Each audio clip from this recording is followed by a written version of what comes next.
My name is Christian Baldwin, and for my speech, I am doing Mark Antony's speech from William Shakespeare's play Mark Antony.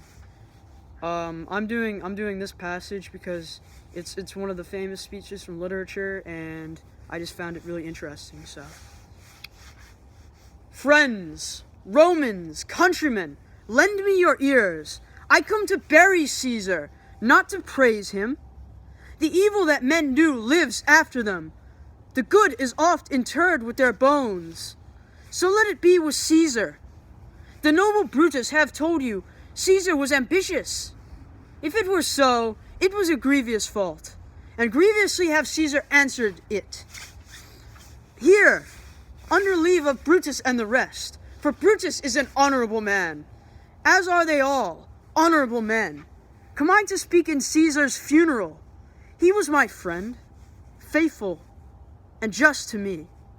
But Brutus says he was ambitious, and Brutus is an honorable man.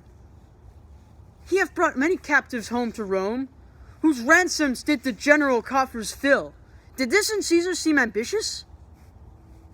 When that the poor have cried, Caesar hath wept. Ambition should be made of sterner stuff. Yet Brutus says he was ambitious, and Brutus is an honorable man. You all did see that on the Lupercal I thrice presented him a kingly crown, which he did thrice refuse. Was this ambition? Yet Brutus says he was ambitious, and sure, he is an honorable man. I speak not to disprove what Brutus spoke, but here I am to speak what I do know. You all did love him once, not without cause. What cause withholds you then to mourn for him? O judgment, thou art fled to brutish beasts, and men have lost their reason. Bear with me. My heart is in the coffin there with Caesar, and I must pause until it come back to me. But yesterday, the word of Caesar might have stood against the world. Now he lies there, and none support to do him reverence. O masters, if I were disposed to stir your hearts and minds to mutiny and rage, I should do Brutus wrong, and Cassius wrong, who, you all know, are honorable men.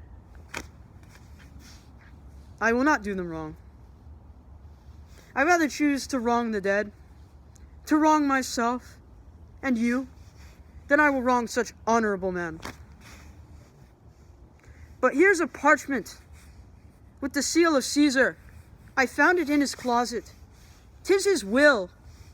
Let but the commons hear this testament, which, pardon me, I do not mean to read. And they would go and kiss dead Caesar's wounds, and dip their napkins in his sacred blood. Yea, beg a hair of him for memory, and dying, mention it within their wills, bequeathing it as a rich legacy unto their issue.